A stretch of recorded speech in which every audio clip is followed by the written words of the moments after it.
Hello and welcome to part 2 of Golden Sun. Returning to the gala, Darrow did his best Cusco impression by stealing the show and making his presence known. Boom, baby! Presenting himself as the victim of the Bolognas, he unfolds the attempts of illegally usurping his patron, Augustus, receiving blessings from the sovereign to duel on an otherwise sacred ground. Darrow also makes a show of receiving a blessing of Nero himself. At first being on the receiving end of the fight, Darrow looks once again to be the lesser swordsman to Cassius, until the name drop of Lorne Au Arcos. Oh, I know that guy. We heard about him in the first book. Being slowly built up as a former Rage Knight and hearing about him multiple times in this book from now on was a very good, oh, shit. He's been working to train Darrow this whole time for the last 3 years, changing his style multiple times within the fight, switching from his signature sling blade to a whip. He doesn't let Cassius breathe.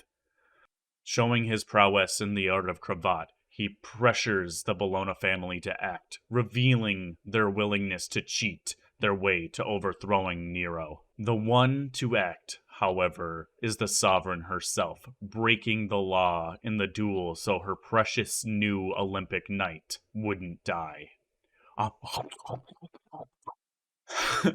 Severing the arm of Cassius, Darrow repeats that even the sovereign can't change the laws of a duel. Darrow goes to finish off his opponent, but is stopped dead by Mustang. No, let fucking Cassius die! I know Mustang saved his life just then, but come on! At least they had a very cute moment together. Honestly, I could go on for a whole nother video, but this reminds me of my favorite movie scene ever. Oh, there you are, Peter. God, that clip just makes me so happy every single time. But I shall write another video for that another time. Cassius's mother calls for the head of Darrow. Queen of fucking Hearts moment. And the fight between the Bologna and Augustus's men comes to a head. The bitter rivalry between the two houses finally fucking boiling over. In the scuffle, both houses take casualties. The Bologna's lancer Cagni dies immediately in the scuffle, and Pine's hand-picked man to replace Nero's late son, Leto, dies. Carnus capitalizes on the Jackal's interference and chops off Leto's head. Nobody denies that the Jackal was evil, but holy fucking shit, dude. Somebody give someone a break. This very much will help Darrow truly look good for Augustus's heir to the throne, but holy shit, Jackal.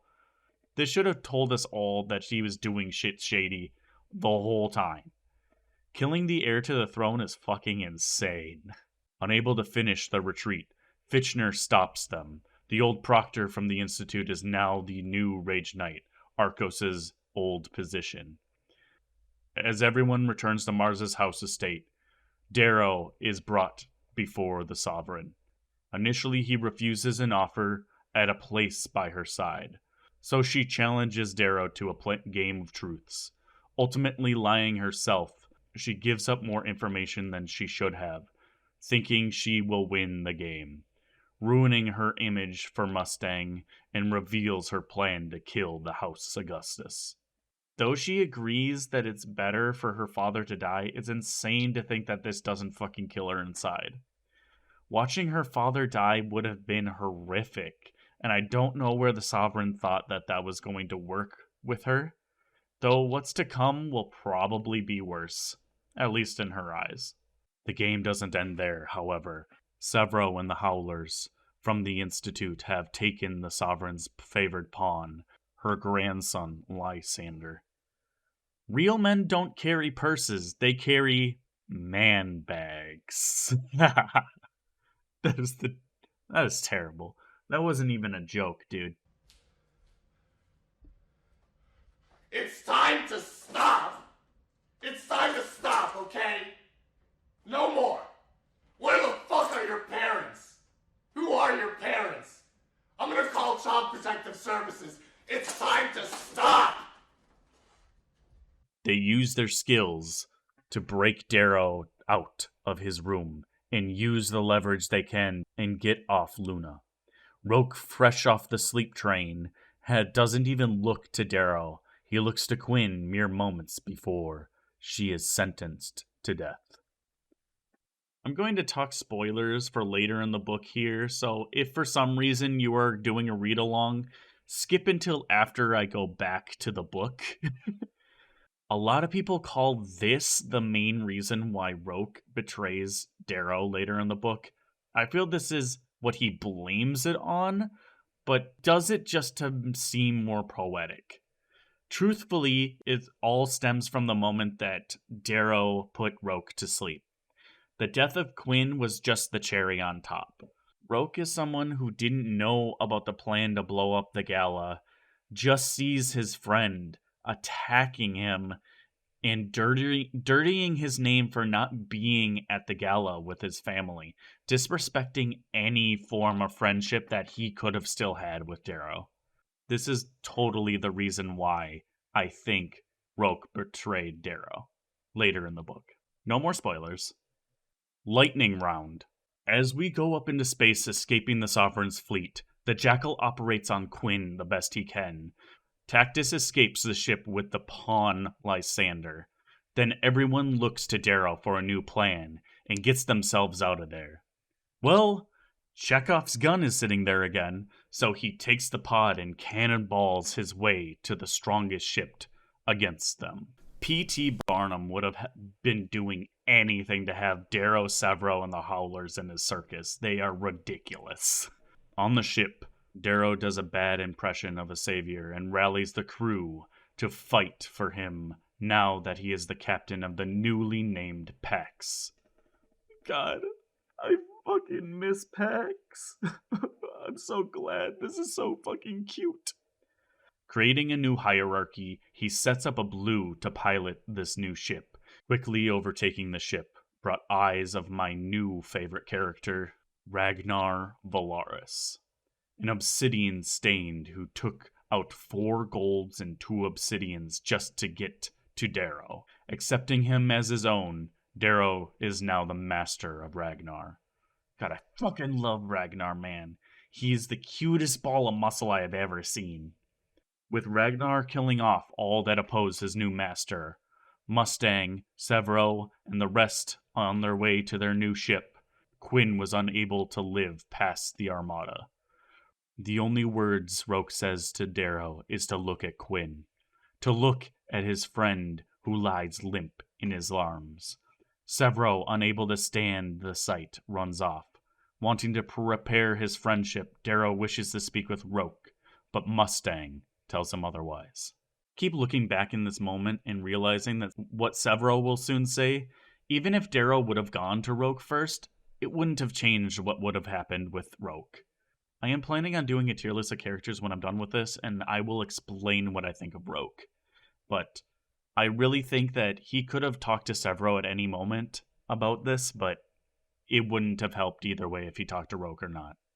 Severo and Darrow set up a jam field, finally revealing that Severo has known for years that Darrow was a Red. Ares left a message with Severo, showing Dancer was alive, and they still wish him well, and glad he stuck with their principles and not harmonies. You look good for all that surgery.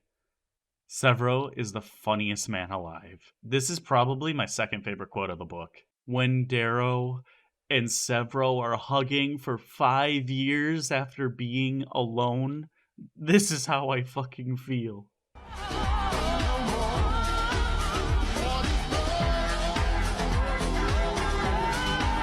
Victra brings Darrow to his new captain's headquarters. All right, then, keep your secrets. I really love their small back and forth here.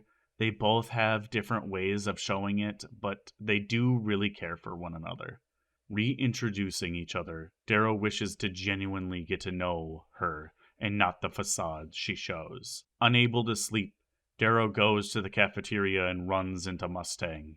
In the academy, her research helped her learn how an obsidian and gold fell in love. Chekhov, do you have another gun? The human spirit lives on.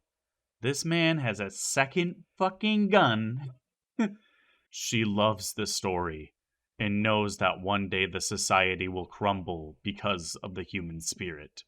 That's fucking terrifying. How many fucking guns does Chekhov have? I have another human spirit joke, but my voice is getting a little hoarse. You need to stop everything. They talk politics. Then she confesses that she was with Cassius to protect her family and him. While she will protect them, her brother should not be trusted, warning Darrow not to work with him. Thankfully, Darrow agrees and listens to her advice. He doesn't take her advice. Back in his headquarters, the Jackal and Darrow plan their next move. Now that we have finally gotten here, I can tell you my game theory. If there is a single similarity between all the colors, it's their humanity that seeps through. Their ability to make mistakes, their ability to act rashly, and in general, their ability to have emotion. I think this book, after saying this, is really when they show the humanity that shines through each other's characters within the story. I think the whole overarching thing for this book is the humanity that Golds and every other color still has, no matter what happens. And that's the end of part 2. Like and subscribe. I'll see you next time. Soon these will actually all be in one part. Not right now, though, because I don't want to kill my editor. Alrighty. Love you guys. Some moches.